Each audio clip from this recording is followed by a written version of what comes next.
Welcome back again, everyone, to Friends Occasionally Not Disagreeing. This is Cody, and I'm here with Joe this week as we kick off our Spooktober month of Ooh. funness. And we're kicking off today with a TV show review that came out just real recently. Not really. It took me forever to watch it, so it's really my fault. But we'll talk about Stranger Things today on our podcast. Spoilers. I know, we don't usually give them the big one right at the beginning, but anyway. So, Joe, what have you been up to recently?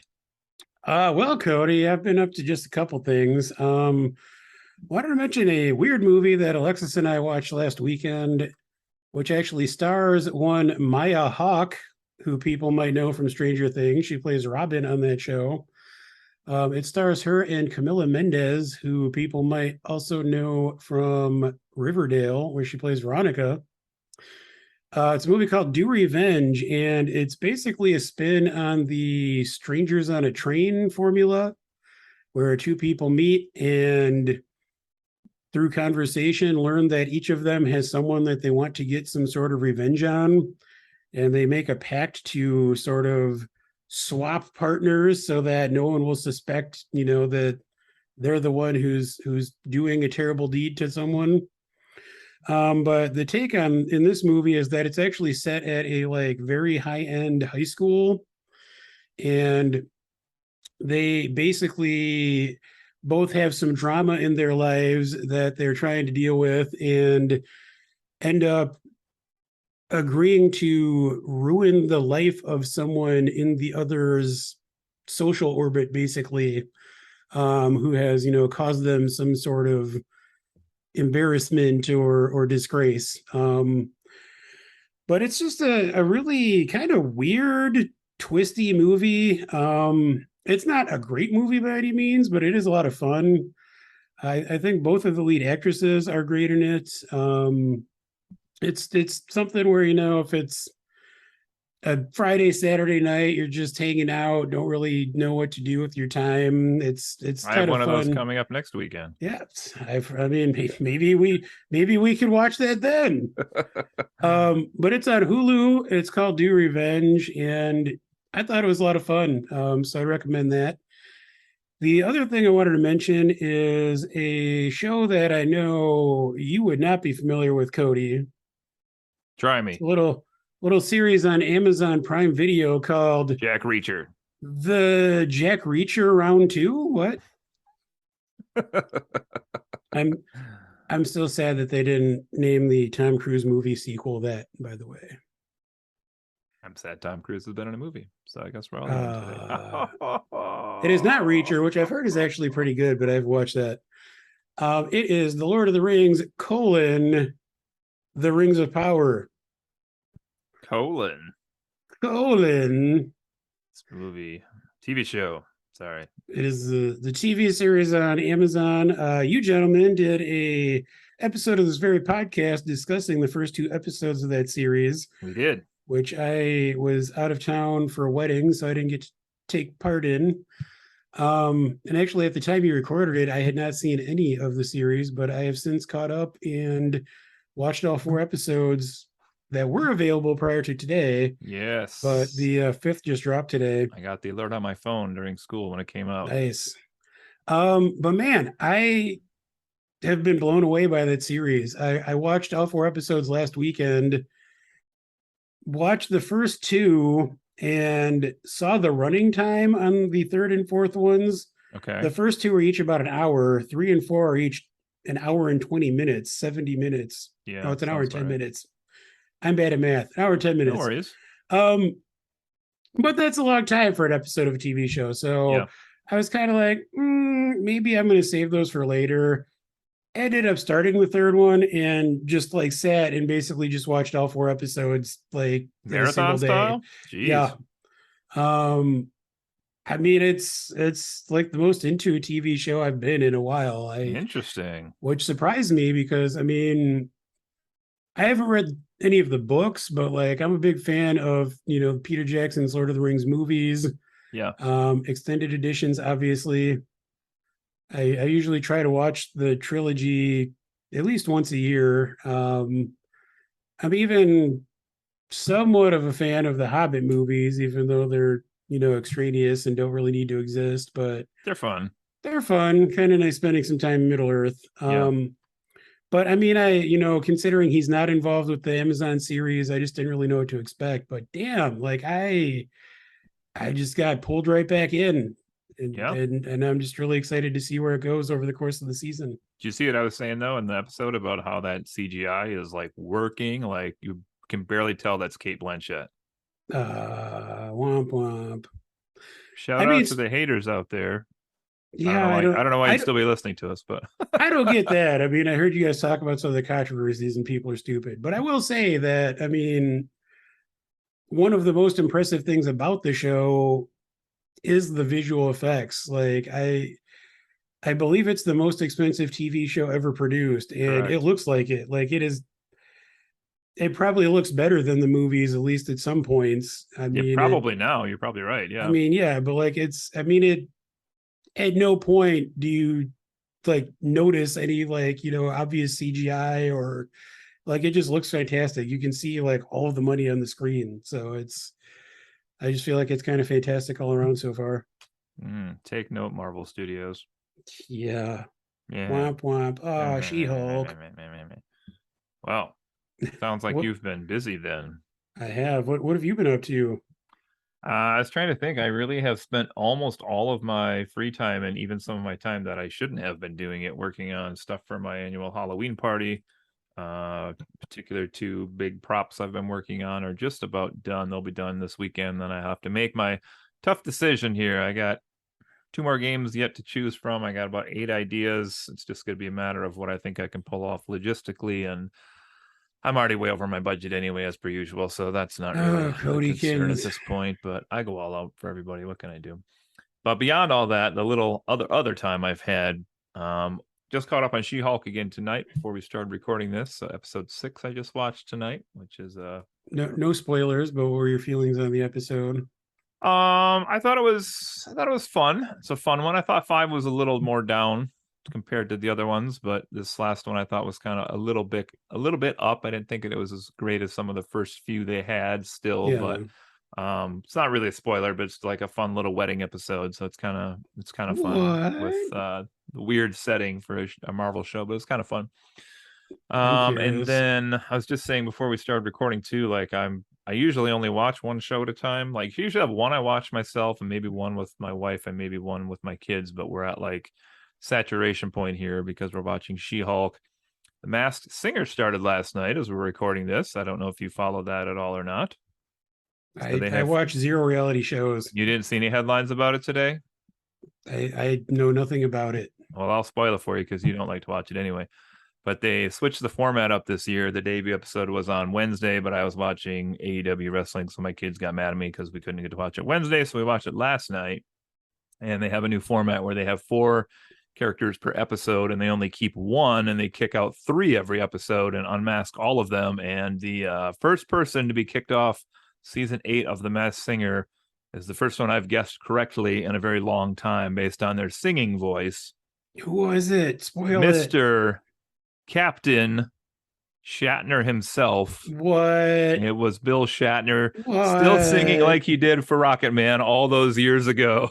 I mean, that's all he knows how to do. It was amazing. And I was like 80% sure it was him. When he talked, it didn't quite sound right. But yeah, he was the first to be unmasked. And we looked up, he's not. Honestly, the fact that you were only 80% sure it was him makes me want to like go watch it just The to part see where what the he was performance was. speaking sounded a little bit off, but Gotcha. I mean, he he's can he 90 can be a something little years old. tricky. So yeah, he was 91. We looked up, and then the second person they unmasked was Eric Idle from Monty Python. Really? So it was like a 1-2 legend punch to start the season. Yeah, I was that's like, holy crazy. shit. And we looked him up and he was, I think, 79. So we were like, damn. The fact Man, that how the they have mighty have both of these fallen. people here is pretty I crazy. I used to respect at least one of those people, but no, I'm not sure. They unmasked a third person. I genuinely, oh no, they kept it in suspense. They didn't show who it was till next week. So I was like, couldn't remember who that was. Ooh. And then I also know my family, my kids and I especially, but my wife also love to watch Lego Masters also, which apparently started this week as well. So Is that like minus, people building crazy Lego it's like stuff a or competition each week, but they're in teams of like husband, wife, or brothers, or like old friends or whatever. And They have like you get to know the players pretty well as the season goes on, and then they have just like a wacky ass challenge every week. It could be like build a giant thing, or it could be like build something strong enough to absorb this sledgehammer we're gonna hit it with, or like anything under the sun. That sounds Race cars. interesting. It's a really fun show. If you've never watched it, actually, like anybody I've shown it to actually has really liked it, any age and any preferences. So Nice. if you can get over Will Arnett, he makes a lot of terrible jokes. So there's that as well. But I do have weird feelings about Will Arnett. he is Lego Batman, so he gets, I guess, That's fair. the to do that with. So all of this to say with that, and we're also watching Rings of Power. We just finished Stranger Things. My kids have restarted watching Stranger Things from season 1 now, since they haven't seen it before. So wait a second. Yep. So wait a second. So Yep. your kids are watching Stranger Things. Yep. So you had issues with She-Hulk hinting at some sexy times, but you Yep. let your kids watch Stranger Things, which is like full of horror and gore and all kinds of terrible shit. And some sexy times. Don't And forget some the sexy times. Yes. But you know what it doesn't have? The word orgy. Damn you, Zeus. Damn you, Russell Crowe. Damn you, Marvel Studios. You're what's wrong with America. No. Thor's what's wrong with America. He's not American. Should have bestowed that power upon everybody in that battle. But anyway. Anyway, all of which is to say, as I'll never get to Andor. But there's that. Which I've heard is great, actually. It's another one that I am like, I don't care about this show. But if I watched it, it'd probably be pretty good. That's like, I have a couple shows that are on a list where it's like, I'll probably watch them once the season is over. Like House of the Dragons. I love Game of Thrones, but I, for some reason, like have just not really been hyped at all about House of the Dragon. It's because like, it doesn't have your girl in it that you love, Jason Momoa. I mean, he's all right. But I mean, I'll probably watch it at some point. I mean, Andor is another one where like I'm not in a huge hurry, but I'm sure I'll get around to it. I have heard that it is really good though, like both from critics I admire and a friend I know who watched the first 3 episodes and said it was great. Okay. So we'll get around to that at some point. Fair enough. All so, right, we ready? We ready for this? You ready for things to get a little stranger? Let's get strange with our things. Woo! So maybe do some of that next weekend too. We thought we'd change up the format ever so slightly here today. So this is going to be kind of a half and halfy show. We're going to talk for a little bit about just kind of retrospective on the first 3 seasons of Stranger Things.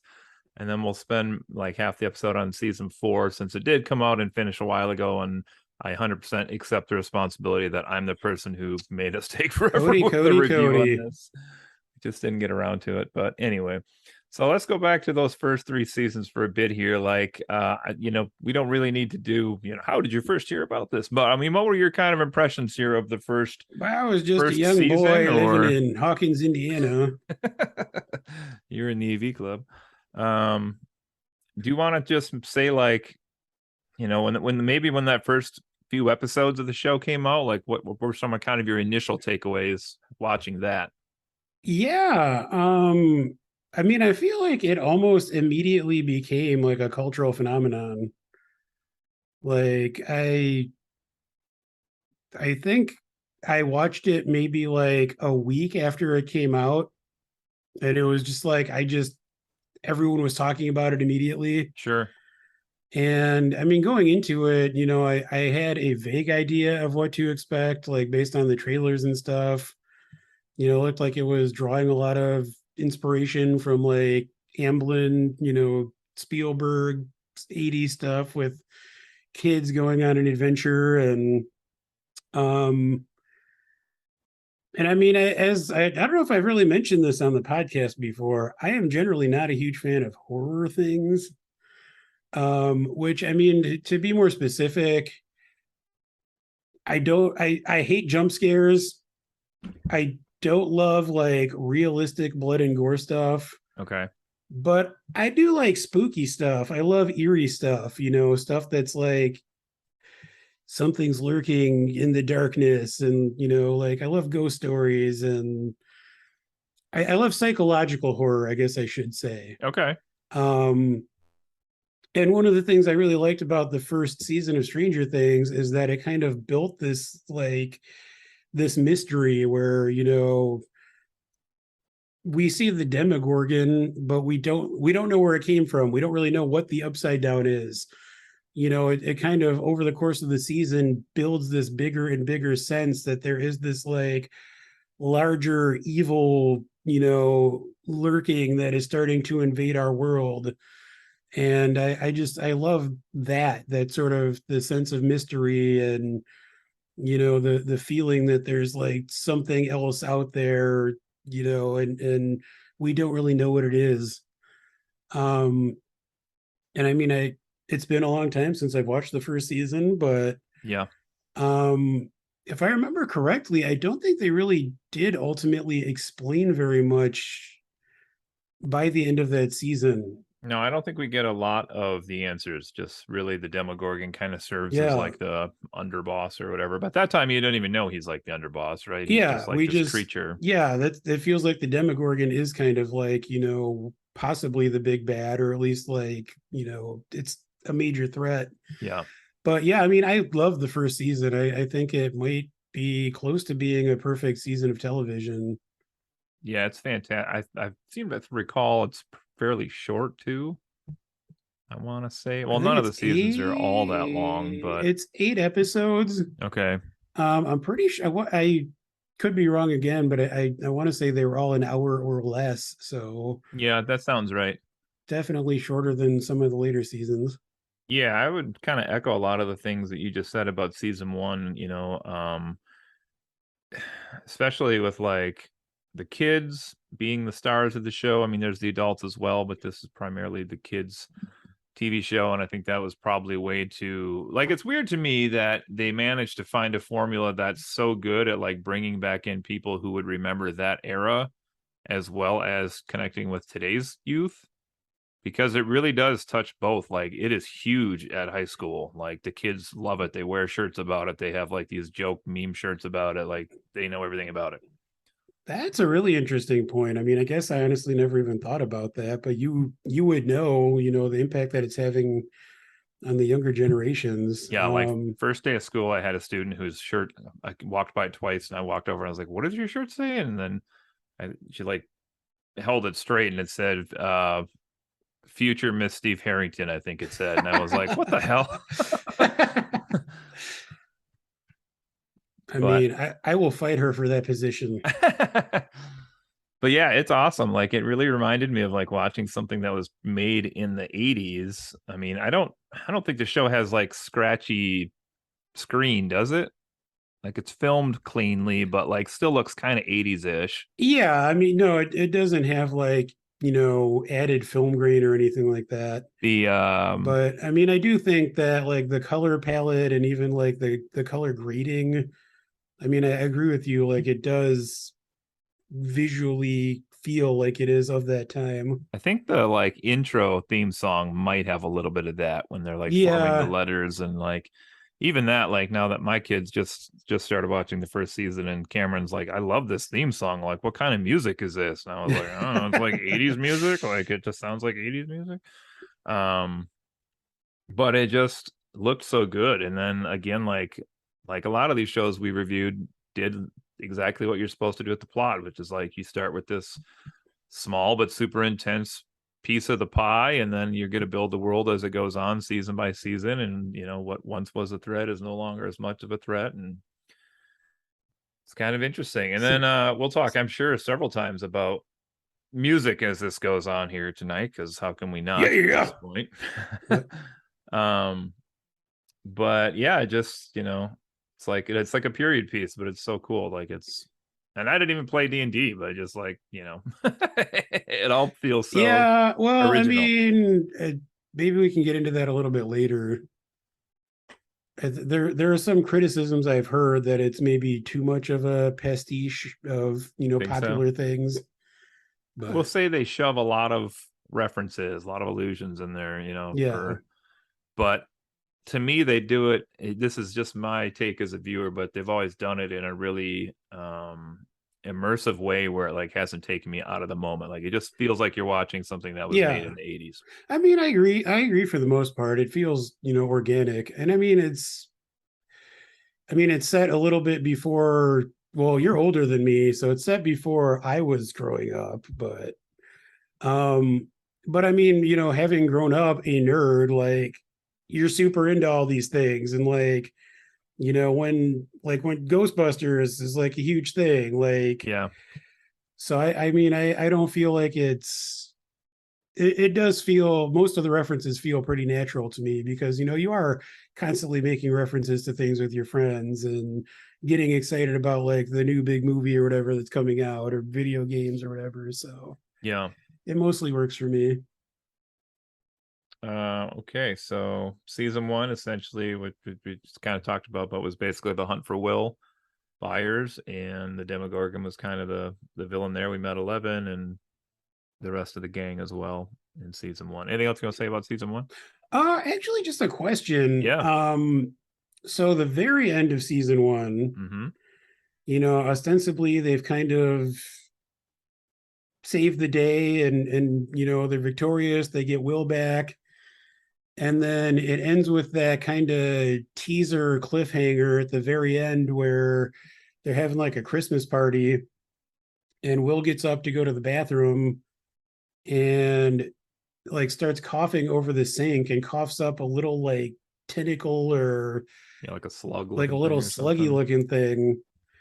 Do you remember what your thoughts or feelings were about that? Like what expectations did that set for you for, the season two?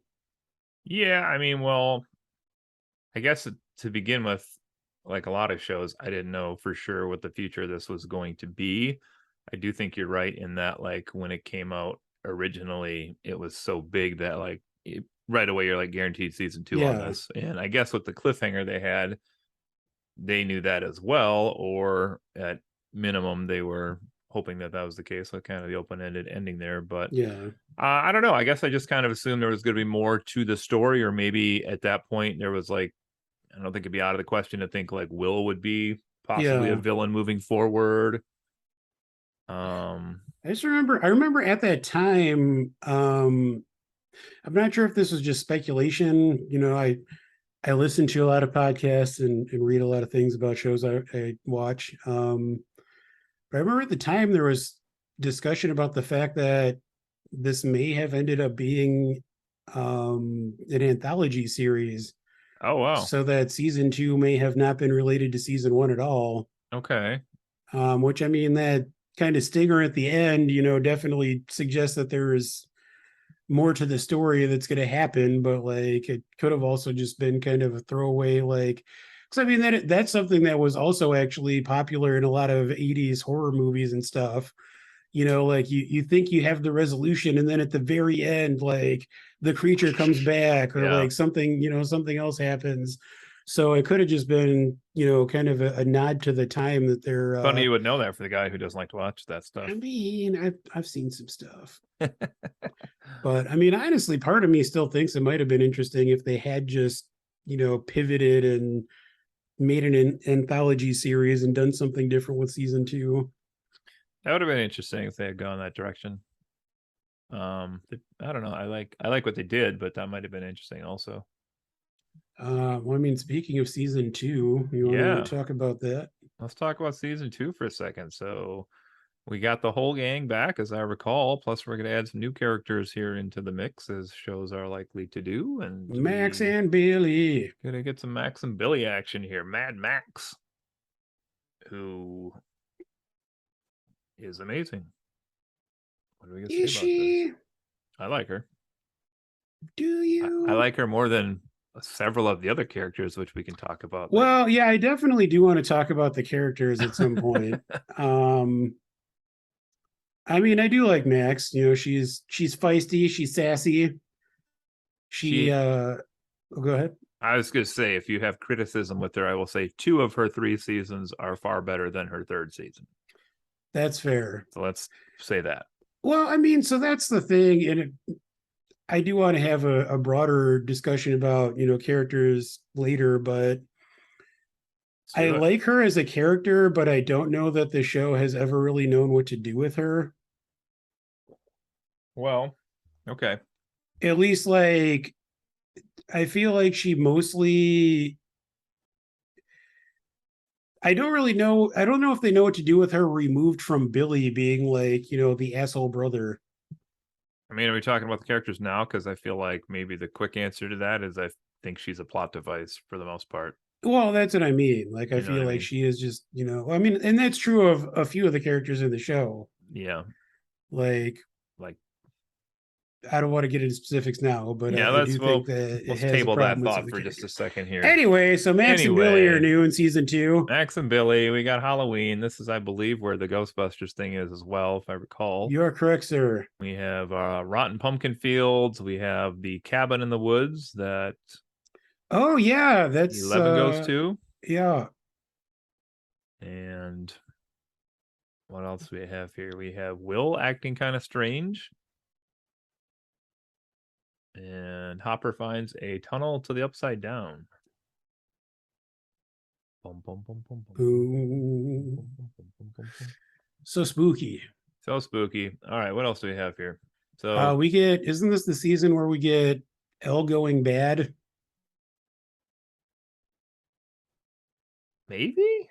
Yeah. Looks like episode 7. She What? travels to Chicago and meets Callie, who also has psychic powers. I don't remember this at all.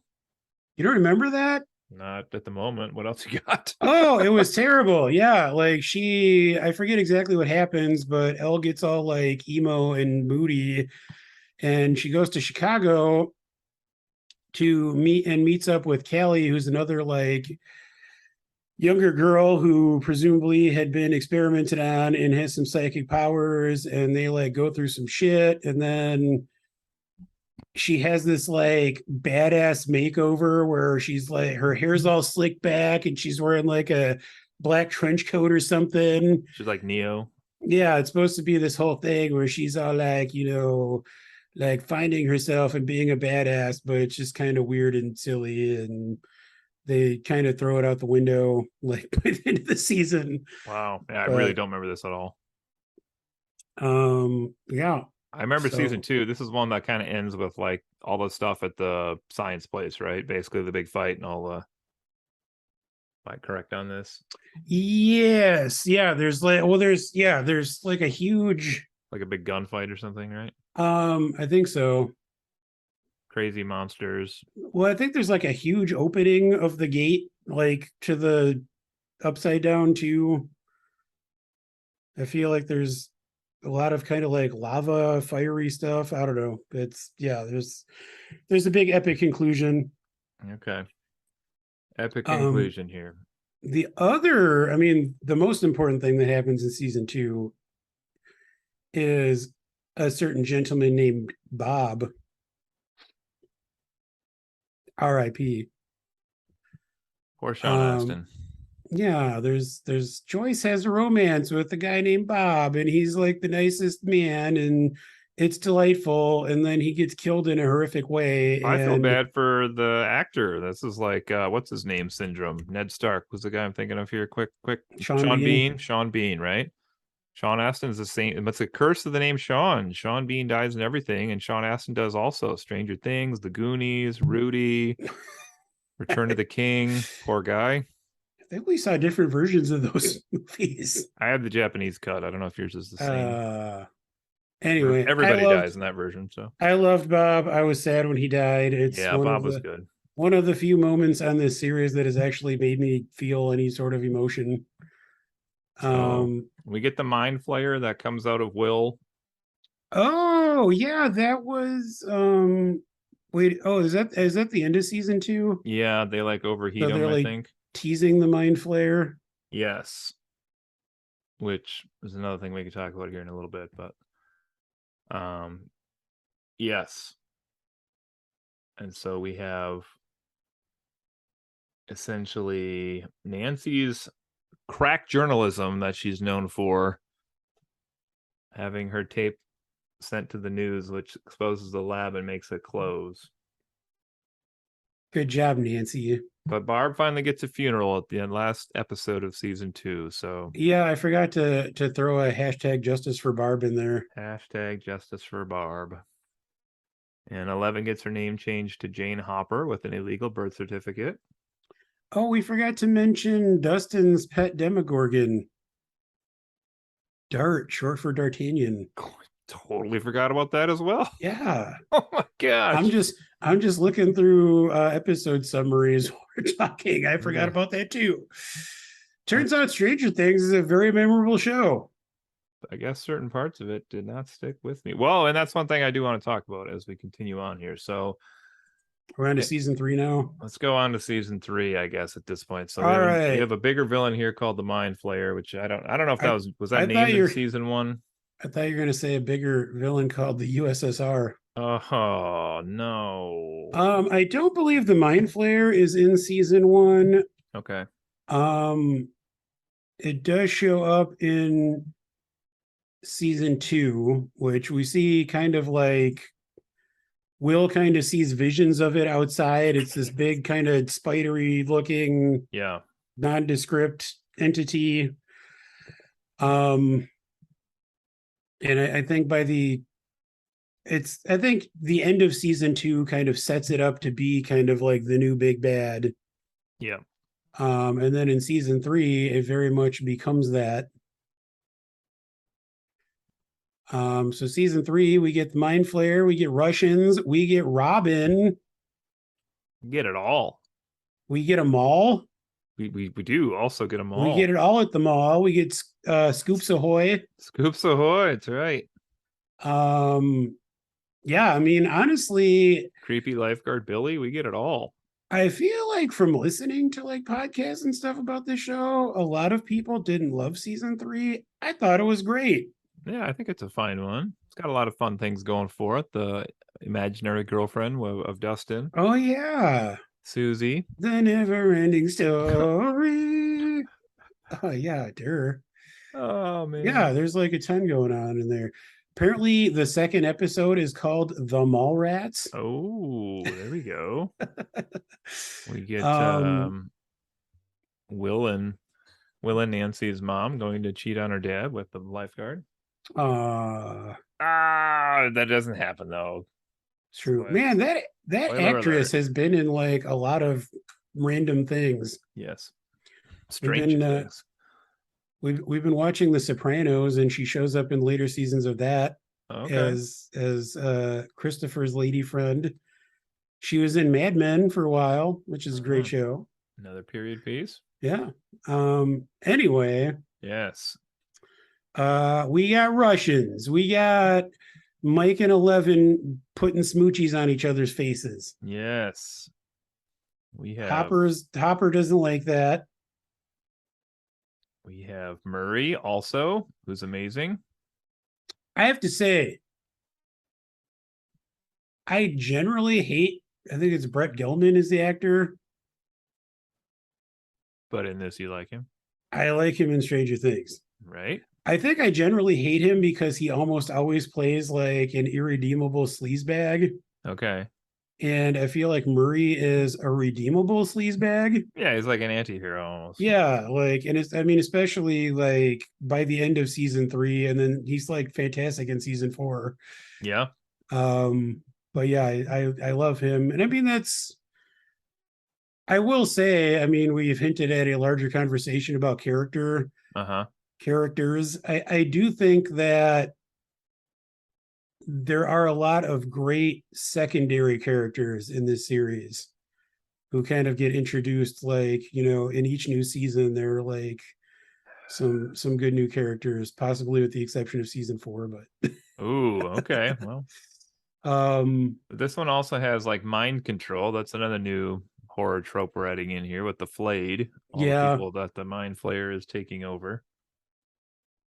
And then we get the Russian battle, and then we get the battle of Starcourt at the mall in the finale in this one. Yes. Big old monster fighting in the middle of the mall. It's a giant meat monster. It's I mean, where could they have found a mall that they could rent these days? It's crazy.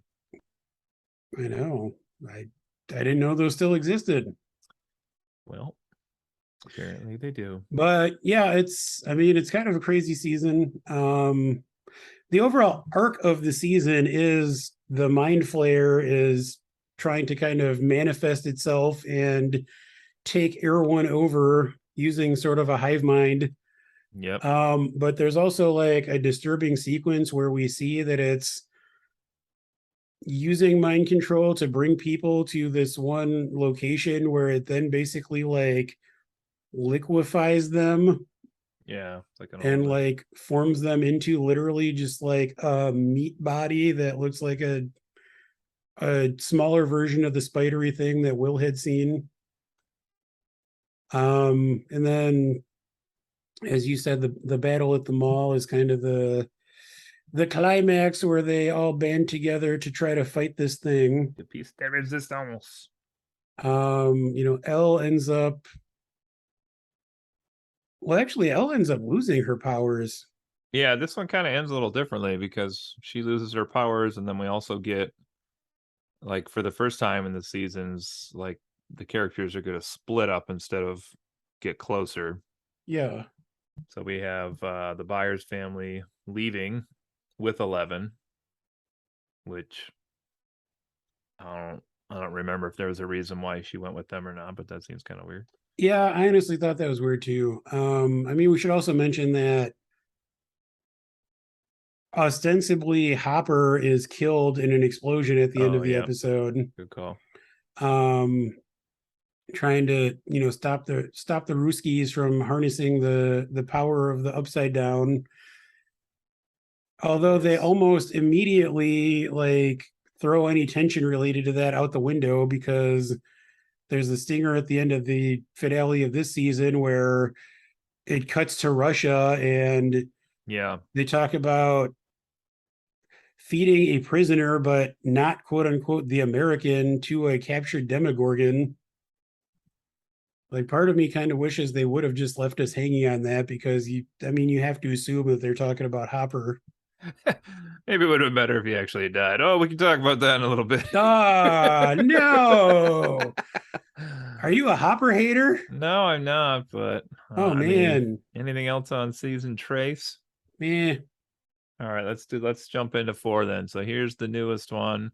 We don't have to go too detailed on this because again, Let's we're get deep. a little, a little past the time here, but so season 4 starts with well, okay, so let's maybe we just instead of episode by episode because this was more recent, or maybe you want to go episode by episode if you haven't watched it as recently as I, but we kind of have a couple different plot threads that run through this one. So we have like this new thing called the Hellfire Club that's introduced right away, which is Satanic panic. yeah, more or less another Dungeons and Dragons club where we're gonna have who's all in this? Lucas and Eddie, Dustin and Eddie, and Eddie, yeah, and and Eddie.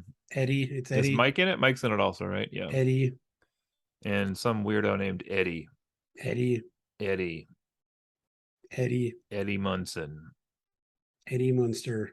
Yes, that drives me nuts every time I hear his name. Do, do, do, do, do, do, do, do, do. All right. I like to imagine that he is named after the mascot for the legendary heavy metal band Iron Maiden. It was Oh, named Eddie, but Eddie the Eagle. Oh, Eddie the you're not talking about the Eagle. You're talking about the Eddie that does all the different. he's like a zombie kind Yeah, of guy. Yeah. they make Or like like 12 a Funko Pops of Eddie. So that's that tracks. yeah, Yeah, I mean there are a lot of different plot lines. I mean, like you said, at the end of season 3, everyone is kind of scattered to the wind. yep. I mean, even with Lucas alone, we have 2 different plot lines. Well, maybe so. Let's talk about the episode maybe, and let's kind of judge how we like these plot lines. Maybe that's Yeah, let's just. I let's. mean, I do think it makes sense to do at least a brief episode by episode for this season. All right, you want to go in episode by episode, or you want to go by plot thread? Well, let's just do plot threads. All right, so let's just. I say we'd start easy and go off to the side with a little bit here. What did you think of the Hopper plot thread in this The season? Hopper.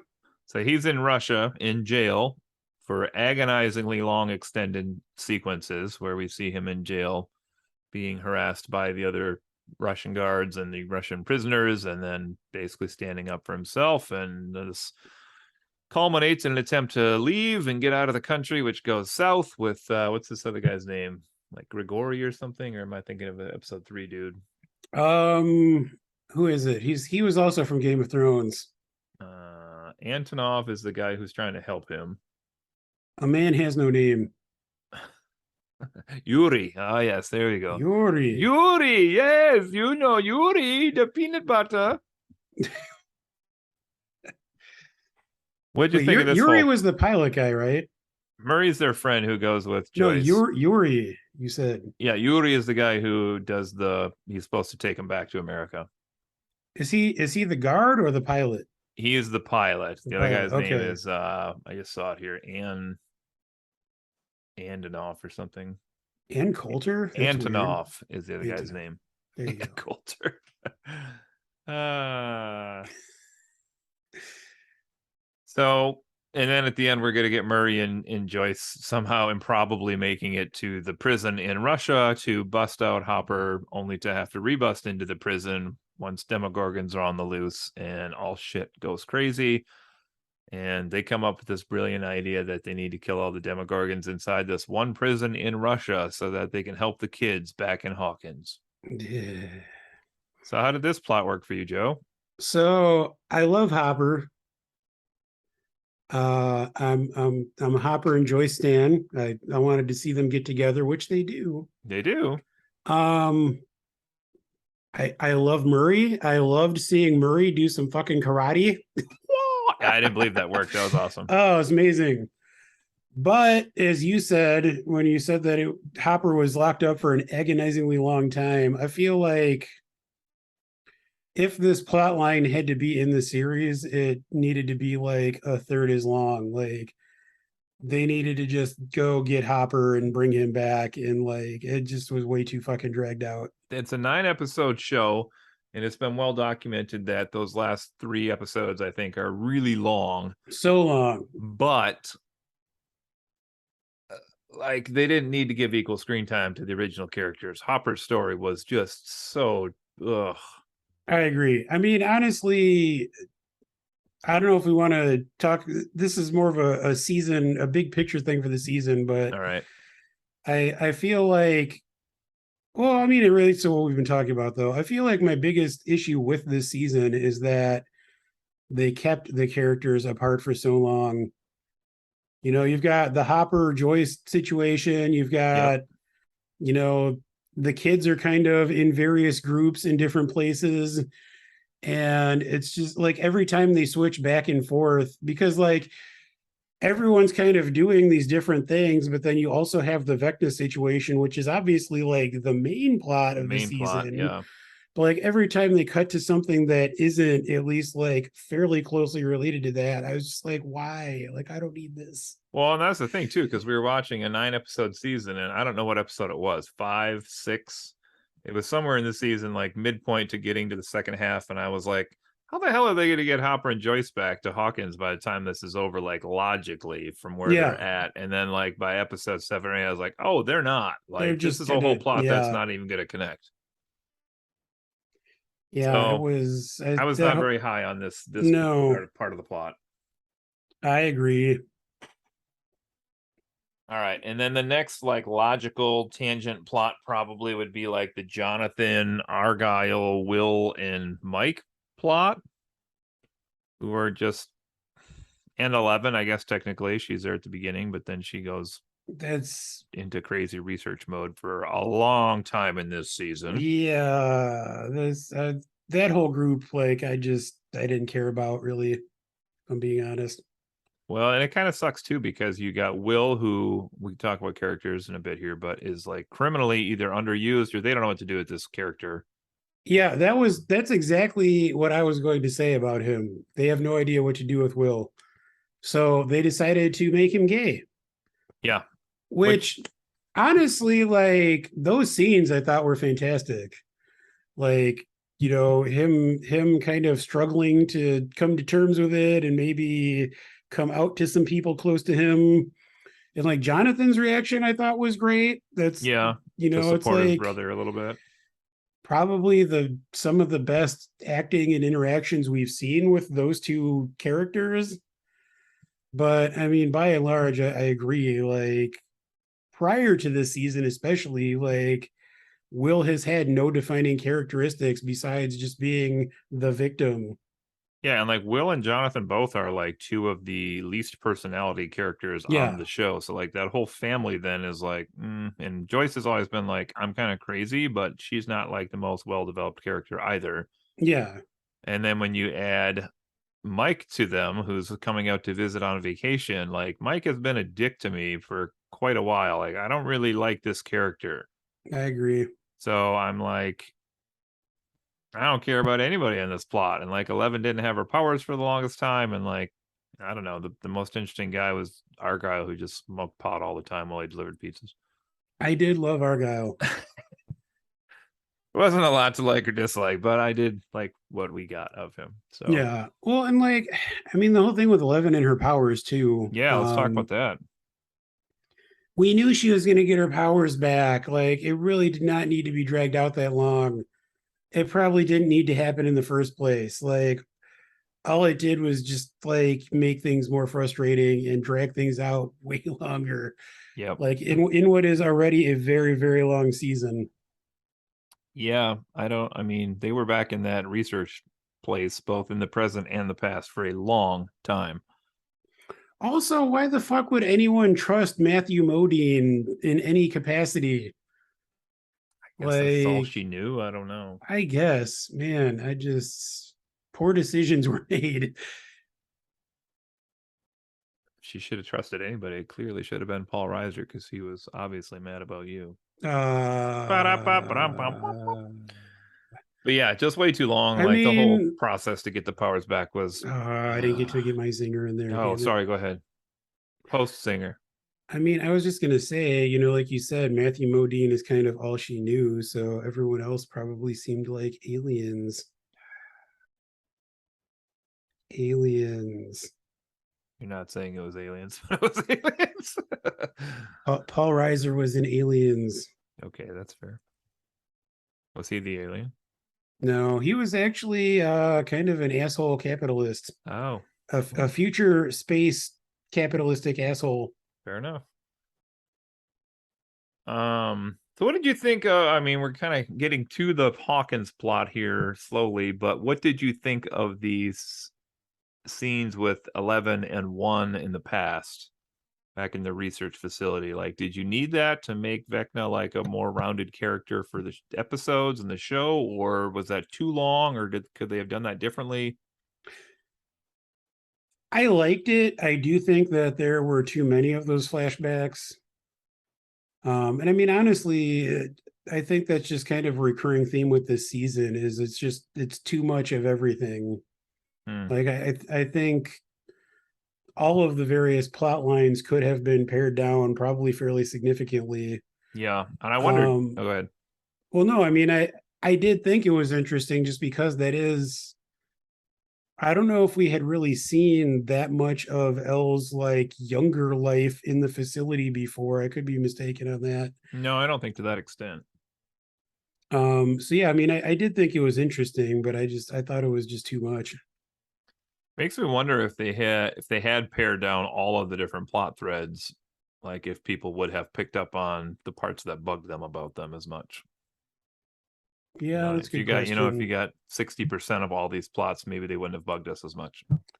Yeah, I mean, I think that's probably true. So essentially we see here the cliffhanger, because they also did this season in 2 parts we should put out. Oh, they sure did. So May 27th, they put out at the end here where 11 overpowered Juan or Henry and sent him to the Upside Down, where he became Vecna. Dun dun dun. Dun dun And we're gonna dun. get 2 more episodes that come out July 1st. So they're gonna make you wait about 5 weeks for this. Well, so let's pause for a second. I mean, do you want to talk about Vecna, or is there anything else about that thread we were discussing? No, I mean, let's go to Hawkins and talk about like the main plot maybe a little bit more. Yeah, let's do it. So, I mean, how did this work for you? Because I guess if anybody that's listening and hasn't seen the show and isn't planning to watch the show, essentially they're bringing in like another classic 80s horror trope here, which is like the Dreamwalker type person who's like Freddy Krueger. basically Freddy Krueger. Yeah, even complete with the like burned, charred looking skin. We even get a what's his face cameo. Robert Robert Englund. Englund. Yeah, that's right. Yeah. I marked out for that, but my family was like, "Who's that?" I was like, Ah, that was cool. Yeah, I liked the like clock that they saw and the noises, and that yeah. was all pretty fun. I thought the clock was maybe the creepiest thing about this season. Yeah, I Boom. really liked that.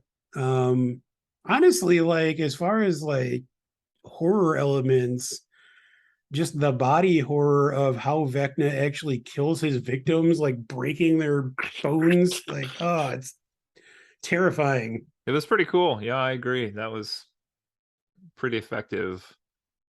I mean, especially in that the first episode when you're kind of like, "What the hell's going on now?" You know, like this is different than what we've seen, which I did Yeah. like. I mean, what did you think of like before we knew, who Vecna was? What did you think of just like the character design and like how did you feel about having a more like humanoid, Humanoid. villain compared to the previous seasons? Well, I guess and I don't know if we find this out till the last episode or maybe two, but I guess I was confused at first how there were like now humanoid creatures in the Upside Down and like Yeah, why we hadn't seen those previously. And like, no offense to like the Demogorgons and stuff who are very worthy adversaries if they're going to corner you in a hallway, but like this is a whole new creature that has like intelligence and the ability to like formulate plans. And I was like, well, where was this at before? yeah, Not fully realizing until the end like who Vecna really was in the Upside Down, I guess. But I thought it was kind of cool, honestly. Like, you mentioned at the beginning, like they talked about maybe doing an anthology here, but this is kind of like now we did like the zombie season. This is kind of like the Dreamwalker season. yeah. So like That's they are true. using some of those things, which really makes me wonder. We can talk about the end where this goes, but anyway, Yeah, it's a big question. I mean, what what did you think? I have mixed feelings just because I mean, like I said, when we were talking about season one, I liked the kind of mysterious element, as regards the upside down and the monsters. And even before we knew like Vecna's origin story, it felt less mysterious having this, sentient, speaking monster. Like it felt like there had to be. It felt like we were going to get an explanation, and that it was probably not something I was going to love. Okay. Um, I don't know. Well, it felt so different. Like it just felt so completely different to what we had seen in the previous seasons. Yeah, And I very different. almost like I just I mean I thought it was creepy, like like I said, with the breaking of the bones and stuff. Freddy Krueger always scared the shit out of me, still kind of does. Just the idea of, something that can like kill you while you're sleeping. If you die in your dreams, you die in real life. Hmm. And like with Vecna, it's like it could just do that to you anytime, like even if you're not actively sleeping, it like puts you in a trance and can do that to you. And it is Unless you kind of have the go ahead. well, it's also kind of extra terrifying because he spends, a while fucking with your brain before he actually kills you. Yeah. Like it's made he like and that's I mean that's something that is kind of a plot point, is that all of the characters that he kills or tries to kill have like past trauma that they're dealing with. And so he basically like makes them relive their trauma before killing them. Yeah. What were you going to say though? Oh, you were saying I don't remember exactly.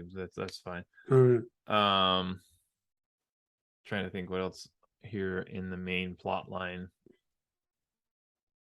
was interesting at this point. So we basically had, I don't know if this was determined in the first half or second half of the season either, but the essential Vecna story was that he had to get 4 victims, and he gets one in episode 1, which was the cheerleader.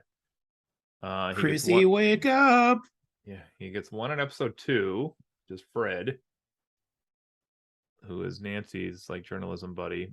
And then I think the third one he gets was like the guy off the basketball team, right? Is that right? Yes. Later on, I don't know what episode that was in, but and then the one he tries to get third is Max, Yeah. and then we get Get what some everybody's talking Kate about. Bush. A little Kate Bush action. And this is where we could branch into a subtopic, but we'll save that till right afterwards. Is the subtopic Kate Bush? She's part of the subtopic, but okay, so Max survives because music saves the day, as it's known to do. She's running up that hill. She is running up that hill, or through the portal, as it were, back to the regular land here. Oh, and then we also have the plot thread here of Eddie, which is like he goes on the run because people suspect that the cheerleader was killed by Eddie since it was at his trailer. Yeah. Which, well, it's also, I mean, it's that evidence, but it is also, I mean, the season with the Hellfire Club is drawing on the Satanic Panic, which was a thing that actually happened in the 80s, where I don't really know how it started, but people basically thought that Dungeons and Dragons was like evil, and that kids who were into that and other nerdy things were like Satan worshippers. And Here's how that started. You ready for this? yes, Jesus. Americans are afraid of new things they don't understand right away. I mean, that's true. But I mean, that Yeah. all is like part of the Eddie storyline, Yep. because I feel like if he was not seen as this like social outcast, kind of social freak, people might not be so keen to try to hunt him down. Yeah, that's very true because we get like the stereotypical macho basketball players, which is not really the macho sport I think of, but anyway, that's Yeah. people Oh people who are man, hunting him. the lead blonde sports bro is like, oh, Yeah. I hate that guy. I mean, he's perfectly cast because Yeah. he's great at like making me want to punch him in the face. But Yeah. He's a good 80s villain. yeah, like he definitely is. He I mean, would. again, like this show is great at feeling appropriate to the era. Like, yeah, he feels like he would be just the captain of a sports team in an 80s movie, or like 5 years from then, I guarantee he's like challenging some nobody on the top of a ski hill. I was gonna say he's on the ski patrol. Yeah. All right, what else do we got here? I mean, do we want to talk about the last two episodes, Yeah, let's talk about volume the last few two? episodes. Here we go. Episode 8, Papa. One, one is Vecna. Papa is the dick bag. We just found this out now. What? Not through the previous 4 seasons. Yes, so they make this giant plan to save the world, which is somehow going to coincide with everybody doing something along the way to help out. So we have Hopper killing Demogorgons in Russia, which is somehow going to help them. I guess hive mind, is that the idea there? Is that Yeah. okay? And we have 11 in a salt bath in a pizza parlor, which is kind of cool, but Yeah. I thought that scene was kind of cool. kind of bizarro. And then we have, oh yeah, and then we get the part with the dance. Was that in the last episode, or was that the second to last? I'm not the The snowball or yeah, the whatever. snowball they go back to. I don't remember which one that was in. Either way, That scene was pretty creepy though. yeah, it was pretty creepy. They kind of kept changing little details. Yeah. Very PT feel to it. Reference for all of our audience out there. PT. Yeah, I remember that. I never actually played that. Well, I don't think a lot of people did before it disappeared. But Also, what were you doing playing a PlayStation oh, game? I didn't play it. Actually, I might have played it at Dave's. I don't know. But anyway, so we got that happening, and then we have the plan here with all of the kids, essentially, which is pretty complex, actually, what they come up with here. So we have, if we can break it down, we have Steve, Robin, and Nancy, I believe, who are going into the house, right? Into Vecna's house in Yes. the Upside Down At to least kill one of him. them is wearing a beret. Yeah, yes, this is true. It's Robin, and she's amazing. We have Dustin and Eddie who are playing like defense slash distraction slash Slash guitar Metallica. slash Metallica in the now classic scene. And then we have Lucas and Max and Lucas's sister, I forget her name. Erica. Erica, yes. They're basically like luring I mean, what is their role exactly? They're sacrificing I'm Max to trying to try to bring in remember. Vecna. Is that the whole Yeah, I plan? think that is the idea. Um, Like Erica like stays outside and is kind of the lookout, I think. yeah, that doesn't go so well, but then ends up Yeah. okay. And then we have 11 kind of pseudo helping from where she's at.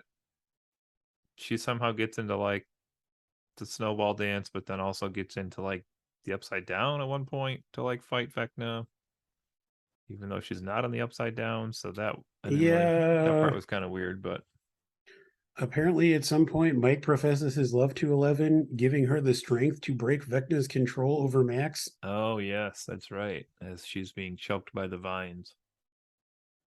That was my one thing that really bothered me about Vecna is on his neck he had all these like vines that were constantly like slithering Yeah. and like moving forward, but like it never ended or went anywhere. And I'm like, how long is that fucking vine on his neck? Don't ask Because it's not questions. going anywhere. But anyway. The one thing that bothered me about Vecna was his love of spiders because I'm super arachnophobic.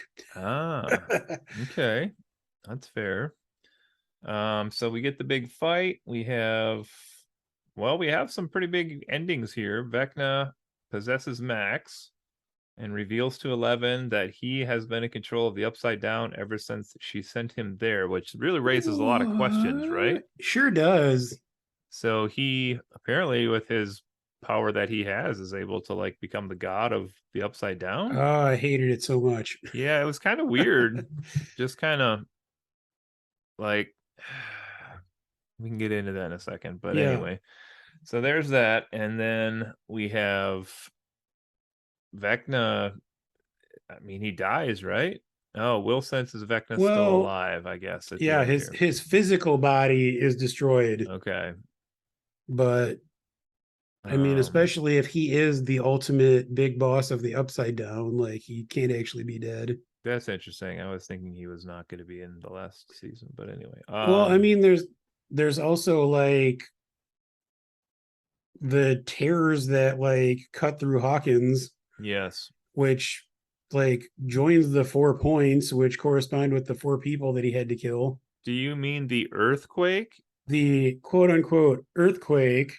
Nobody thinks is unusual, except for the kids and those who know. And oh, then Max dies. Max does die, And but wait, there's more. then is brought back? Question mark? Hell brings her back, but she's in a coma. That was the first time in this show I was like, maybe they should let that character be dead. Yeah, she just let her, What? maybe they should have just let her go, let her cross the Rainbow Bridge. Let her die? Yeah. I thought so. Like I actually thought she was gonna die the first time Vecna had her. When the scene was there, I was Yeah. like, she's dead. And like, that Yeah. was hitting me real hard. And then she made it Oh, out. And I I was was like, hoping woo. they were going to kill her. Thankfully, they didn't kill the best character on the show. So that's okay. I am afraid to ask who you think that is. Max, I just said that. No, we'll talk. We'll talk in a second here. All right. So basically, that's the summary. We got anything else we're missing there? So season 4 overall, what'd you think? Um, I don't know if we have to do ratings tonight, but in general, did no, you enjoy it or? I mean, I enjoyed it. I think, especially in retrospect, which is weird. I feel like while I was watching it, I was just kind of along for the ride and had fun with it. But in Mhm. retrospect, I feel like I have more issues with it. I mean, overall, I'm definitely not sorry I watched it, and I will definitely watch season 5 when it comes out. But I, like I said, my biggest criticism is I do think it was just a little too drawn out. Yeah. What about you? I actually did jot a couple notes down for this, so you can get all this at once. You ready? Do Season it. 4 likes Eddie, Lucas's plot, Max's essential character, going into the Upside Down and actually doing things, Robin's story, Steve and Nancy, Murray, things I didn't like, Hopper's story with Joyce, waste of time, how the hell does this work fighting bad guys? Entire plotline with Will, Mike, Jonathan, Argyle, and everything 11 does in the present. 11 in the past when the scenes with 1 works okay. Vecna as a villain, interesting, if uneven. Why not move quicker? How powerful is this character actually? Who the hell? Well, we'll get to that in a second. The history of the Upside Down, I guess, and then go on from there. So, anyway. I feel like So I those similar are to you, it's kind of uneven, but I enjoyed it. Similar to you, yeah. it's kind of weird. This is a show like if I list favorite shows, sometimes I might remember to add this, and sometimes I might not, which probably is about the right spot for it. I think I don't know if I would list it among my favorite shows, but I enjoy it. it's probably on my currently on favorite I mean, shows. it would be in like my top 50 probably, Okay, well I can't wait for that but episode. Top oh 50 boy. favorite TV shows each. Um All right, where do you want to go next with this? well, so the biggest thing, I mean, going back to Vecna for a minute, Yeah, like how did you feel about the revelation that one was Vecna, and like how did you feel about A, that, and B, the implications of that as it pertains to the Upside Down? I think the part one of that question, I don't think I minded so much. That was kind of interesting. If he really was, see, the thing is, we didn't really get to see him at his true evil form without being controlled in the neck by Papa. So that might have been okay. I didn't mind that he actually was the villain, and I didn't mind that the villain was somebody we actually knew because it kind of made sense he had weird powers, and then who knows what would happen in the Upside Down. So that worked okay for me, actually. The second part of your question, I did not like. I would have preferred like he had been sent there and somehow was like being used by some higher power or Yeah. something else. Like I don't. It's weird to me that he was like the driving force of the evil, apparently in the Upside Down. Yeah, I agree 100%. I mean, that's my biggest, aside from the length, like that was my biggest problem with this season, and I really hated it. Like prior to this season, it felt like they were setting up almost like a Lovecraftian, like ancient evil that was trying to, emerge and take over the earth, or, do whatever. Like, and again, there was like a big mysterious factor to it, Yeah, but it felt like there was this like major, like eternal force that was trying to break through. And then it turns out, oh no, it's just a guy that 11 used to know. Like, it's just silly. I can't remember in the last episode or last two episodes. Did they show what the Upside Down looked like when he got there? Yeah, Like, briefly. was there just random like demogorgons and demodogs and shit running around, or Yes. okay?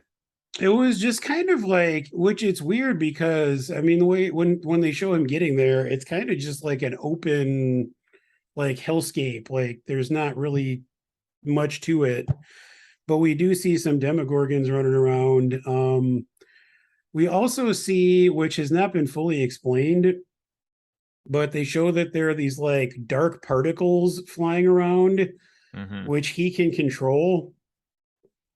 So we actually see him forming that shape of the mind flayer that we've Yeah, seen, like using these dark particles. But I mean, we don't really know what that is, or like, where that and, stuff comes from, what the and like implication is. the Russians had some of that in their lab Yeah, they had in it a in case as like, well. yeah, Yeah, that I was containers. that's see, so that's kind of what I was confused on. Because are you like me? I had only heard that they're doing one last season, and this is Yeah, from what I understand, season 5 will be the last one. and I have heard that they're going to talk about how the Upside Down was made in the last season for sure. I would assume so. But I guess my question with this season, because I like that the kids went into it and like explored it, and that was like a new place they could Yeah. go to. But my question was like, it's very clearly like built on a specific day in the human world. So I didn't understand if that was supposed to be when one, well, it couldn't have been when one went there because 11 would have been too young, I think, at that point. Well, so that's not, I don't think that's like the entire Upside Down. Is that just, see, I didn't get that part because, like, when they go to the Wheeler's house, like, it's very clearly like it is this day and time. Yeah, I Stuff honestly is where forgot it about, is or not where it is. I forgot about that whole aspect until you, you just brought it up. And I don't remember if they actually explain what it is about that date or not. But because I mean, like when one first goes to the upside down, it's nothing. Like there's nothing there that carried over from the real world. It's not like he goes to the upside down and he's in like a dark version of the lab. It's Okay. literally just like open space. Um, yeah, because I was kind of confused by that. Like, so are we supposed to believe that Vecna basically made it the day he went there? But there's no way he. See, there's so many questions here. I don't know. But anyway, I'm kind of looks like I'm just checking out a couple websites here too. Reddit has quite a conversation. They say that's the biggest mystery. They want to know as well why it's stuck in that particular day. Yeah, it looks like there are a bunch of theories, so I don't think that was answered. One person said their theory is that Vecna used Will's memories when he was in his head. So maybe he would only have known Hawkins. So maybe there is only a Hawkins in the Upside Down. Maybe go further and there's nothing. I don't know, man. I don't know either. But anyway, so that's definitely the big question, I think, with season 5 coming up yet. I don't know where this goes. Season 5 at this point either.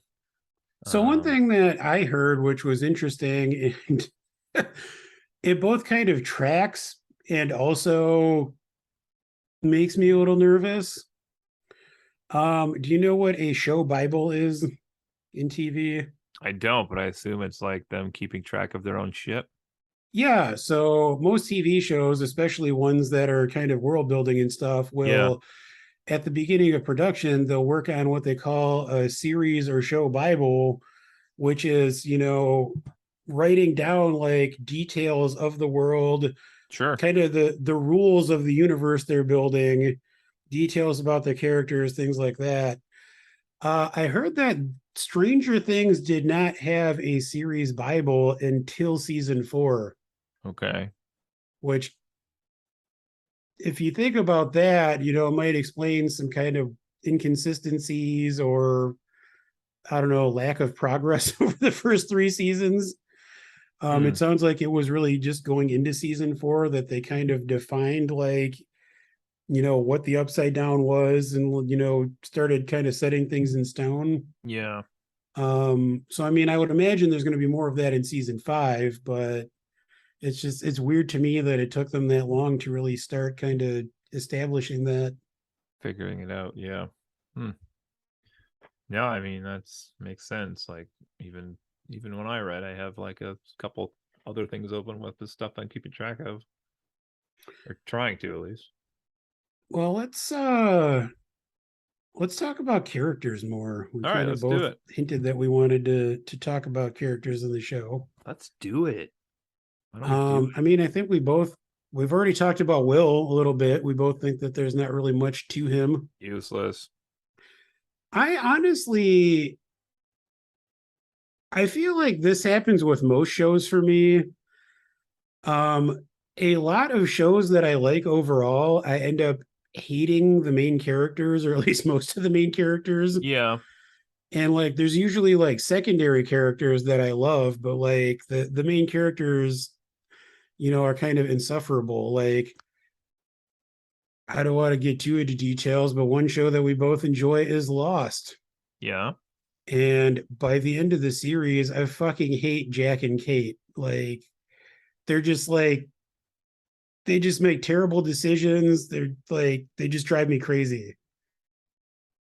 I Um mean, and I mean yes. maybe it's inevitable by nature of having a protagonist who is like the subject of a series, especially one that goes on for, a fairly long time.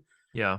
Like because in order for there to be story arcs and drama, they have to make illogical decisions or, like do things that you like make choices that you might not have made. But I feel like most of the main kids in this show, like it's not that I hate them, I just don't really care. Like Dustin is probably the exception as far as the main group. Sure. He's gold. But I mean, he is even honestly more of a secondary character. I feel like, like I feel like Mike, L, Will, like they try to make Will 101, but like I feel like Dustin is more comes up in smaller doses. Dustin has been behind Mike and Lucas for sure, Yeah. and L, and possibly even Max. I would say now in this last season, but I don't know. Will, I mean, Will's just he's Well, an maybe not afterthought Will, all the but time, but I still like Dustin quite a bit. Mike, his character just pisses me off nonstop. Like I yeah. get that he's a prepubescent boy here, and he's just whatever getting into adolescence, but like, God, he doesn't know how to talk to 11. He treats Will like shit, which just drives me nuts. Like, even if there's no like romantic relationship there, like even as a friend, like they claim to be best friends in like the first season, and like he just has treated this guy like shit for like 3 seasons. Yeah, I agree. So I'm like, I hate you too. Great, you're out. Nancy, I'm not sure how I feel about Nancy. Um, Steve, I think's okay, but they kind of made him into like a heroic, jokey character now. So Steve Harrington is one of the greatest characters in television. I fucking love Steve. he's okay. I like him quite a bit. Well, I love Steve because he actually has a story arc. Like he has a character arc. In the first season, he is Yeah, Nancy's like kind of jockey douchey boyfriend. yeah, And over the course of the next couple of seasons, he changes and becomes like a pretty cool guy. yeah. Like I love in seasons 2 and 3 when like season 2 he gets stuck quote unquote babysitting the kids, Kids, yeah, and like he and Dustin become like BFFs to where like in the beginning of season 3 Dustin goes to visit him at Scoops Ahoy in the mall, and like Steve is just as excited to see Dustin as yeah. Dustin is to see him. Like I love that relationship, and I just And then what happens to that relationship? Nancy Wheeler comes back into the that picture. bitch Nancy Wheeler. I mean, even Steve's interactions with Robin, Yeah, like has a crush on her because who doesn't? me, but But go like on. when he finds out that she is not into guys, he's like totally cool about it, and What? then like continues being good friends with her like into season 4. Yeah, He's like really kind of supporting her and like encouraging her to try to talk to the girl that she likes, and like I just love the dynamic there. So like I honestly think Steve is probably my favorite character in the series. ooh, that's tough. I don't know. I mean, Dustin's probably my favorite just for reasons of being the funny guy, but I love Dustin, but I think he's just kind of like adorable. He feels yeah. like he was like manufactured to be likable. Oh, absolutely, 100%. But still, I mean, he's I mean, he's I do still love him, he's but probably the one character that I haven't ever had an issue with. I think that was what I'm trying to get at here. that's fair. I Yeah, I think guess I all could of see the other that. one at some points I've had some problem with them at some point, especially 11, Will, Mike. I was going to ask, how do you feel about 11? Well, I don't think this season was great for her, but I think that's how she was. Like, I think that's what they want us to feel about her. So maybe I'm just doing exactly what they Like, want me to you feel think. like it was not great for her in what regard? Like, one, we kind of pointed out that, like you said, like, who the hell would still trust Papa at this point? Yes. Because he's been nothing but shady since the day we've met him in this series. But she latches onto him still, despite the fact that she has now met all of these people who seem to genuinely care about her. Yeah. One, and then two, I don't know if it's like the power redemption arc or what, or maybe it was like we talked about, just some of the scenes went too long. Maybe it was the on again, off again, or is she with Mike? Is she not with Mike? Like, but again, like she doesn't have connections with anybody else. So it's weird that she keeps like burning. Well, I don't want to say she's burning the bridges because Mike was kind of a dick here as well, Yeah, Mike is a dick. but it's kind of weird. Like she goes with the buyers, like that she has no relationship with, Yeah. and then leaves behind all the people she does have a relationship with, and then falls back to Papa yet again. So I don't know. I guess I don't know if I dislike the character or if that's what they want me to do. Yeah, I mean, it's hard too because it's like part of me feels like there's really not a whole lot to Elle as a character, but also there can't be by definition because like she literally spent most of her young life in the lab. Yeah, And like ever since she got out of the lab, she's had nothing but like drama and trying to like save the world. that's fair. So it's like she literally has not had time to become a person. So That's I guess if fair. I think about it that way, I mean it's hard to really be too critical of her. Um, Beyond them, I mean, I still like Max. You're not a Max fan? She's okay. I don't know. I think season 2 she was endearing to me, and then also like seeing her having to put up with Billy was, I had sympathy for her right out of the gate. And then season 3, I think, is kind of where I lost her a little bit, where she was. Is that the season where she's, well, Billy turns into the crazy Yeah. voodoo zombie guy, so she has to deal with all that as well, and she loses him and yada yada. But and then this season, I don't know. I guess like I said, they kind of use her as a plot device. So she's like the new kid, and then she's got the brother who's an asshole, and then her brother's the evil killer zombie, and then now she's the one that Vecna's targeting. So she's really just like a plot device Yeah. through a lot of this. But I like her quite a bit still. Eddie, of course, was good, but I just wished he had. It's weird because he annoyed me because I wish he had shown any backbone at all during the series. And then in the last episode, he finally decides to show backbone. I'm like, what the fuck are you doing? Like, don't do that. You're gonna die. And then he dies. And I'm like, Jesus. Just die a coward. He's like, I stood, I didn't run. You're like, yeah, but that's when you should have, you dumbass. That bothered me honestly. But Metallica. Like So I felt like he did kind of die needlessly. yeah. Like I mean that's another thing where it's serving the plot where it's like the only reason he died was so that he could say what he says as he's dying about like not being a coward basically. Well, I mean, that does raise another question I had written down here for season 5, which was like, do we need to get some big deaths in this season? Because this has been mostly death free of the major characters. Yeah, I mean I think so. I mean honestly in the last couple episodes I was concerned they were going to kill Robin Hmm. like when they're sneaking into the house to try to kill Vecna and like Okay. she got all entangled with the vines and stuff. Part of me Yeah. thought they were going to just kill her there just to have that kind of big death. I mean it does feel like we haven't had any major character deaths. So I like mean Eddie was the big Max death, was right? another one where like if they had just let Max die that would have been a lot more impactful. Yeah, she's interesting because I think that would have been like a really emotional moment for the show. But now I fear they have her in a place that's like worse than death, where like now we can't care that she's in a Yeah. coma. I mean, I'm not entirely convinced she's going to come out of it, to be honest. Well, and I mean that's kind of a funky plot thing too, I think, because the whole thing was that Vecna had to kill the 4 victims in order to like open the gateway. And Hmm. so like he technically did, He like Max did was dead and then Elle brought her back, but like that's why we get the quote unquote earthquake in the gate. Hawkins, Yeah.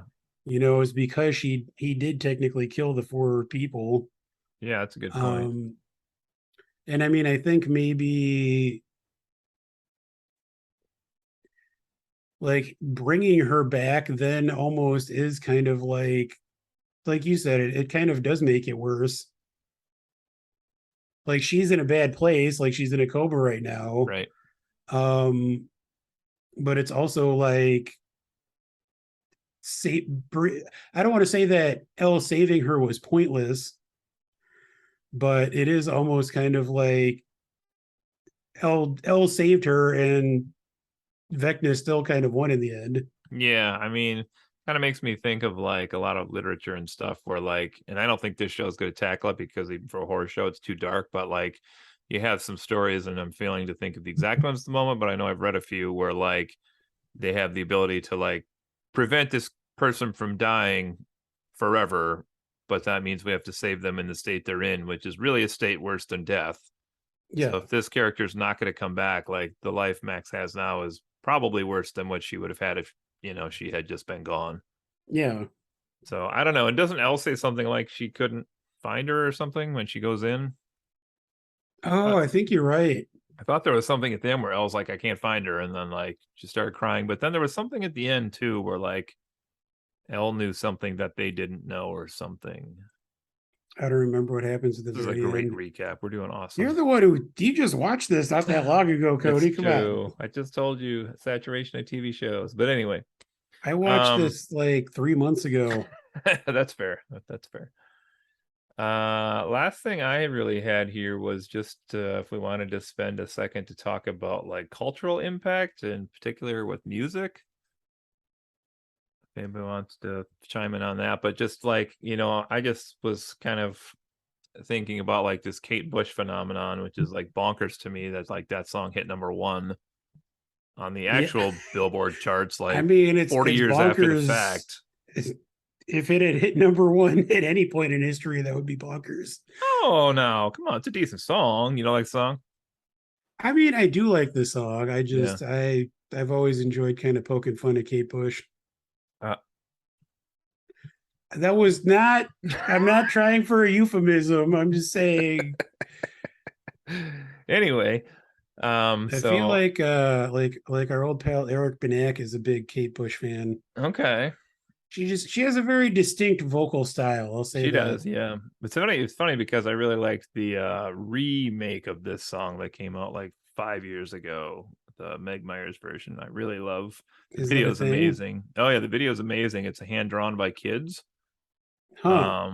She had each kid color one still of the music video, and then they put the whole thing together to actually make the music video. It's awesome. I mean, the remake is really clean. It's a little cleaner than Kate Bush's, which is a little dirtier. And the video is pretty cool because of all the colored pages. So check out Cody the loves check out the remake Dirty as well. Bush. But it's just nuts. But I was reading also before we did this one, so this is probably yesterday, the day before, that apparently, I don't know if it was the Duffer Brothers themselves or who it was, but they actually tried to get this song from Kate Bush. Apparently it took them 2 years to get this from her. Wow. So they knew, at least, I don't know if they knew that they wanted it for this scene in particular, but they had done their research ahead of time, that far ahead, to try to get the rights to the song. So they really had to just keep poking that bush. They had to just keep poking it right up the hill. That's what they had to do. And but it's so cool. And like, I just think it's amazing that a TV show or movie, because that's kind of the bigger thing here. I didn't even know this had a term. Did you know this is called syncing? Like, I didn't even know this. I had to. What? Like, when you have a TV show that uses a song that like then like charts or does really well, it's called syncing now. So this is like the new thing. That was the thing. This is a new huge business apparently, that like record companies are trying to get their songs to be the ones that sync with these hot properties. And now it's like TV and movies are driving music sales more than music sales are like driving their own sales, which is kind of weird. It is weird. I mean, Metallica, like, obviously Metallica much better known in general than Kate Bush, but like Master of Puppets kind of had a boost from this same thing as well. Like, yeah, same thing. Yeah, same thing. Recharted, like, and I forget, like, I think it like didn't chart originally, or didn't chart as highly as it did this time. Doubt it. I mean, especially when that album came out, they were like, I feel like pre-Black Album, they were not really necessarily even household names. Yeah. So, but I was just thinking about it because the music in this show has been very iconic, and I'm an 80s kid again, so maybe I'm kind of latched on to this, but it's also amazing like how my kids like love all the music in this. And like, I mean, there's a reason these songs are like recharting. Like, the popular society likes these songs from this show. So I was just jotting down here, there was Should I Stay or Should I Go Now from The Clash, season 1, pretty iconic scene with all the lamps and stuff. And that's the record that has been hypothesized now maybe kept Will from actually being caught in season 1, was the music that was being played for him in the house. Seems like it might be a bit of a stretch. It might be a bit of a stretch. We had Ghostbusters, obviously, the iconic theme in season 2. I believe you mean I Want a New Drug by Huey Lewis and the News. Nope, that's not what I meant. We have Material Girl by Madonna, which was the shopping scene, I believe, with Elle and Max when they abandoned the boys and formed the That girls' sounds club. right. Never Ending Story theme, of course. Iconic. And then Kate Bush and Metallica from this most recent one. There's probably more, but like that's 6 that stand out to me. Like Past the Duchy. Yes, that was listed on a couple sites I saw as well. That didn't Apparently, stick out to me as Africa much. by Toto apparently was also in it at some point. Okay. I mean, which that song's iconic in its own right. It is, unless Weezer does it. I And mean, I love it's true. Weezer, but it's true. It's so true. Boy. Yeah, so They also Sinking. covered Enter Sandman. It comes full circle. Did they? Yeah, off that Well, same album. oh, you talking about Weezer? Weezer Oh, covered Enter Sandman. I was like, that's not even the right decade. Africa. Okay. Toto covered Enter Sandman. Okay. To No, Africa covered Enter Sandman. Weezer also covered Enter Sandman. Okay. Is that on their Van Weezer or is that a different one? It's I thought they did a whole album of covers a couple of years ago. Is that the Teal album or one of those wacky ones? I don't know. I don't know either. We'll get there. I only know about Weezer and the Juice. We'll get there sometime. But yeah, Sinking. So they were the other example. That's of this crazy. I never knew there was like a term for that. The Guardians movies with the 70s music. Oh yeah. Same thing. Like it's like they just come back into cultural awareness and sometimes hit it even bigger. You're welcome, ELO. I did not see The Batman, but apparently Nirvana was yeah, I heard that they said as well. I think it's what is the song? Shit. I forget what the one is from the Batman. Smells Like Teen Spirit. Lithium No, in Bloom. Man Who Saved the World. it's Polly. Something in the Way. I was getting there. Something in the way. Anyway, yeah, I did hear about that. That's all I got really. How about you? Anything else? Hashtag Justice for Barb. Justice for Barb deserves it. Actually, I do have one question for you. Okay. You said that you like the stuff with Nancy and Steve in season 4.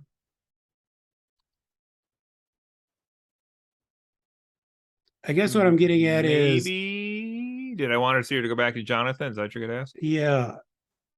I was surprised she did. I'm not convinced that that's going to last though when the new season starts. But I'm not either. I don't think she's good enough for Steve though. But this is, I don't know. So I'm saying like the whole. Byers I don't family, understand. like, just yeah, I mean Jonathan is like ultimate sad boy. She, Yeah, he should be your favorite character. What the heck? I know. It's just he looks like Eddie Furlong. He looks like present day Eddie Furlong. He does look like Eddie Furlong. You're right. I don't know. I mean, I feel like that's funny. I don't understand Nancy and Jonathan. Like, I just don't get the appeal there for her. Yeah.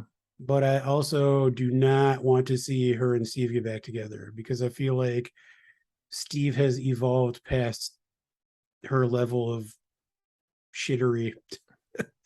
Well, I mean, we'll see. Hopefully everybody doesn't need a romantic pairing. Well, that's the other thing is like I don't need Steve to be in a relationship with anyone. Like I kind of like Steve just improving himself and working on Steve.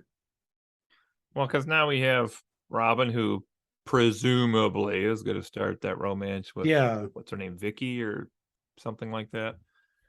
Sure. They got Lucas and Max, maybe, I guess. I don't know. I assume Mike and Elle are still a thing. You got Hopper now with Joyce. Like everybody's pairing up here.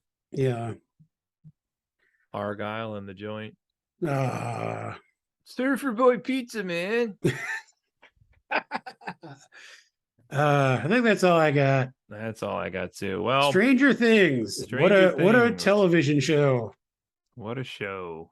I wonder when we'll get the last season.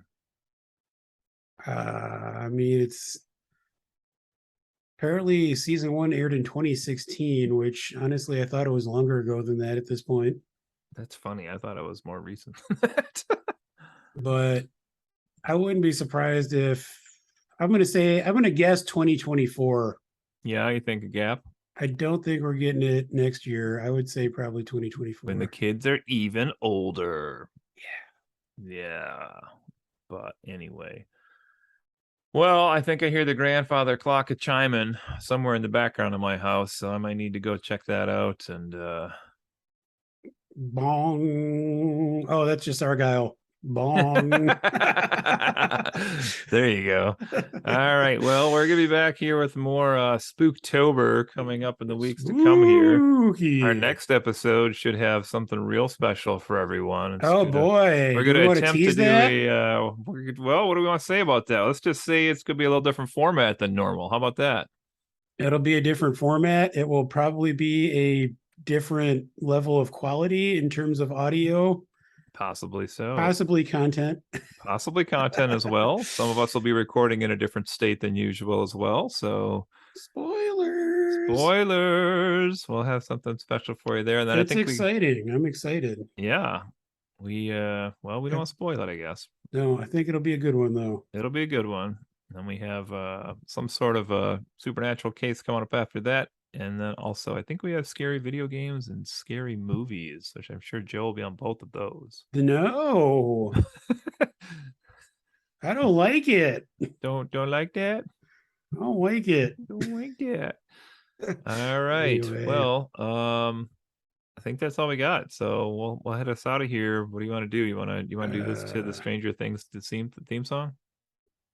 I was gonna try to do Or you could Master do of Kate Puppets, Bush. but You could do you do Master Puppets, and I'll do Kate Bush. so here's what it is. It's the guitar part of Master of Puppets. Oh, you're not actually gonna sing. It's You're just gonna do the guitar part.